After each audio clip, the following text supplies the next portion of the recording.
What's happening, everyone? My name is Toumarkine, and this is Trains.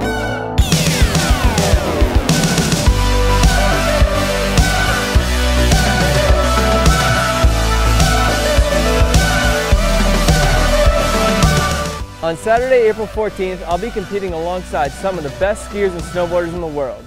It's hard to believe that I get to compete in this event because just over a year ago, I was wondering if I'd ever be able to snowboard again. On January 3rd of last year, I suffered a traumatic brain injury. I spent 33 days in the ICU and underwent 4 brain surgeries. Luckily, I survived the accident and began my long road to recovery. With the help of High Fives Foundation and my friends and family, I worked hard to get back into shape. On April 14th, I'll compete for the first time since my accident. Come watch my friends and I in one of the coolest contests of the season, Trains.